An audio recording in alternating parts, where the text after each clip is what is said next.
Mr. Derece Woldemariam, please, you are welcome here to tell us about the Ethiopian qualifications framework. You have 15 minutes. Thank you. Good morning, all. My name is Derece Woldemariam. I came from Ethiopia, and my organization is Education and Training Authority. Education and Training Authority, formerly it is called HERQA, HERQA, meaning Higher Education Relevance and Quality Agency. It was regulating quality of education only at the higher education level. But starting this year, it is changed to ETA by increasing duties and responsibilities. That means regulating all quality of educations at the general education, the TVET, and the higher education. Now it has become a larger authority. It's changed from agency to authority. Anyway, I'm so thankful to introduce the Ethiopian qualification framework with this limited time. So I'm really happy. The Ethiopian qualification framework was drafted a decade before and developed, revised a number of times by HESC, a Higher Education and Strategic Center. It was working for the last many years, but now dissolved to the Ministry of Education. The Ethiopian qualification framework was discussed and developed by different group of professionals, educators, professors, and validation workshop was carried on many times. Even I remember the workshop I was participating twice with the involvement of stakeholders, university presidents, Ministry of Labor and Skill, the industry representatives, and so forth. So with these limited slides and restricted time, I want to present the main features, objectives, and the role of ETA, the Education and Training Authority, my organization, and the recent status of the qualification framework. Now, Ethiopia has developed many strategic documents, the roadmap, the proclamation, and so on and so forth, just for the education system in the country. Now, this one, the qualification framework, is a new national policy for regulating qualifications in the country. It is a national system which links together the three education and training subsectors: the general education, the TVET, and the higher education. It is supposed to address many Ethiopians' challenges in the areas of quality, access, equity, and relevance, and particularly accountability in the country. And it is supposed to serve as a platform for communication, coordination between the sub-frameworks. Now, the purpose of this qualification framework, by the way, I want to say something here. ETQF, the abbreviation ETQF, the small t here is deliberately written because if you write EQF, it will make any confusion with the European qualification framework. So here it is deliberate that T appears small, so Ethiopian qualification framework.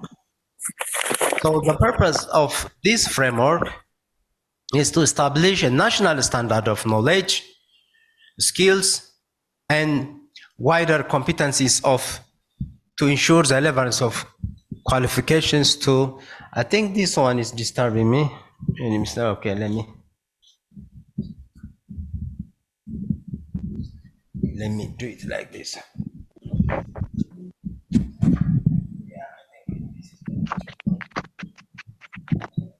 think this, yeah. Yeah. Thank you. So 5 major purposes are designed. So one of the purposes is to resolve the diversity of sectors and improve articulations and comparability between qualifications and different sectors, to establish national quality standards and systems for quality assurance of providers, programs, delivery, and assessment. It is to establish clear progress pathways. This is a little bit vague in our country, but now everything is going to be clear. So there will be a clear pathway from one level to the other and facilitate procedures for learning and transfer recognition of learning.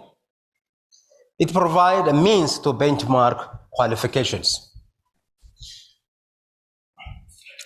Now, the qualification framework has the following philosophy. In terms of local context, globalization, outcome-based pedagogy, social justice, lifelong learning. So the qualification framework has to increase chances of participation for all citizens in learning opportunities. It should also suit to the country's specific need in social, economic, political spheres. The other philosophy is the Ethiopian qualification framework needs to recognize the global trend. It should also enable regional and international comparability. It creates opportunity for learners' mobility. It has to recognize learning outcomes gained through informal and non-formal modalities.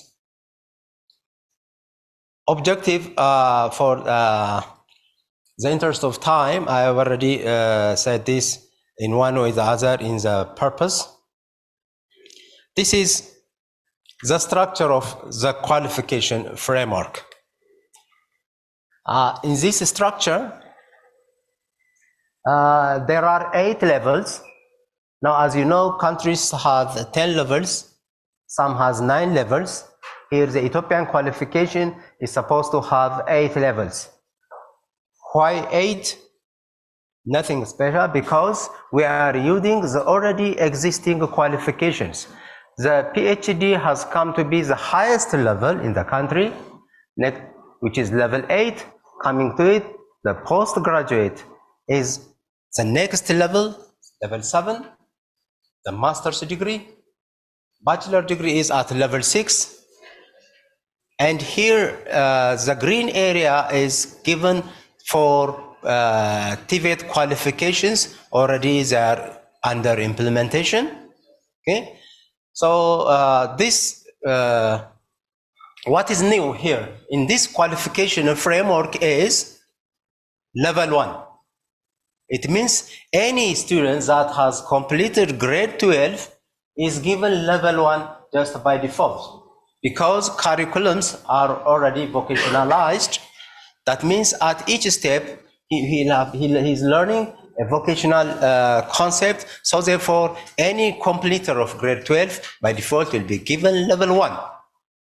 So levels for TVET qualifications start at 2. So level 4 is equivalent to diploma or level 4 certificate. Level 5 is equivalent to advanced diploma. We don't have qualifications in Ethiopia like associate degree, postgraduate diploma, and so on and so forth. That is what we are going to do maybe for the next time. So when we come to levels and level descriptors, all the levels have their own, just like the others. They have levels and level descriptors. Levels are designed in terms of KSC, knowledge, skill, and competency, where competencies are defined in terms of autonomy and responsibility. Level descriptors are also expressed in terms of learning outcomes.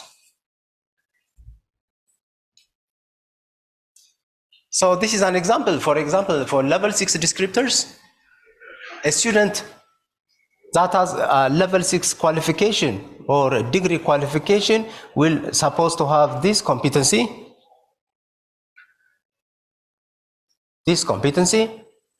and he is supposed to have this skill, and he's supposed to have this knowledge. So for each level descriptors are indicated. This is as an example. When do we use level descriptors? We use level descriptors when designing new programs, in the development of curriculums. We use level descriptors in writing learning outcomes. We use level descriptors writing assessment criteria. We do have a good experience in the Ministry of Health. Graduates from health all are assessed. There is a licensure exam, so they are expected just to refer the level descriptors from the national qualification framework. We use it for prior learning, we use it for award bearing, we use for accreditation purposes.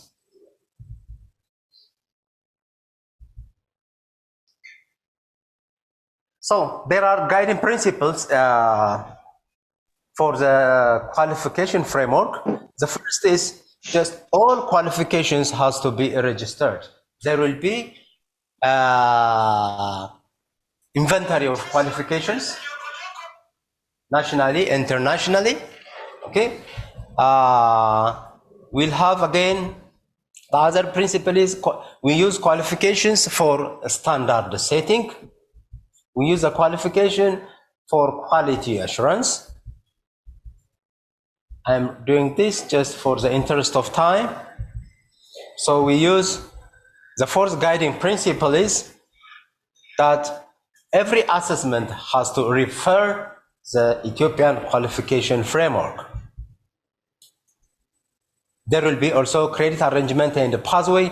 It provides mechanisms which enable the recognition of all learners' achievement, irrespective of the context of learning.